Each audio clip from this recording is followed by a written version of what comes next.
Welcome to John chapter 15 through 21, week 3 of the Gospel of John.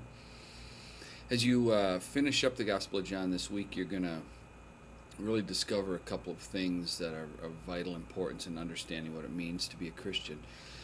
In chapter 15, where you'll start this week, Jesus makes lots of mention of a connection to Him. He uses the analogy of a vine with a branch and how that interconnection leads to life and fruit. And he talks about how our connection to Him is like that, and how apart from that we can't bear fruit, and when we are connected to Jesus we can bear fruit. And my contention is, as you read, and is the first part of chapter 15, the first 18 verses, the word love is used 9 times in those 18 verses. So my contention is that the fruit that Jesus is talking about is love. He wants us to love Him, love God, love others, and know who we are, love ourselves in Him. So just continue to read that and get that connection, understand the vitality of that. Then you're going to read a few chapters that are going to deal with the Holy Spirit and His role in keeping that connection going, making that connection vital and living. You can't do it on your own, make a connection to Jesus, and I can't either. So the Holy Spirit has to be active and be the thing that connects us to Jesus. Then you're going to get into a part where Jesus prays. He prays for Himself, He prays for His disciples, He prays for us. It's interesting. We have lots of places in the Bible where it says Jesus went off to pray, or Jesus will say a very short prayer. But this is really the longest prayer we have of Jesus. It's maybe some insight into what He prayed about when He was with His Father alone in other parts of the Gospels.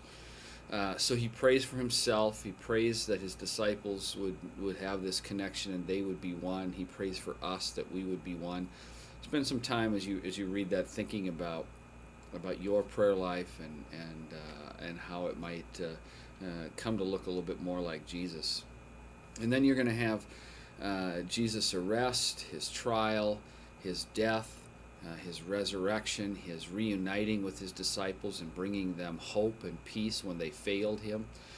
They ran away, Thomas doubted, everybody had their issues, but in all of that, Jesus comes again to those disciples and loves them and cares for them. He says, "Peace be with you." He doesn't come angry, He comes with mercy and grace. And as you read that, think about how you feel sometimes when you failed in your faith, or you haven't been the person that you know you should have been, and think that Jesus wants to come to you with that sort of same grace and mercy. Then as the book wraps up in chapter 20 and 21, at the very end of chapter 20, John writes again, I think we talked about this earlier, the theme verse for the gospel.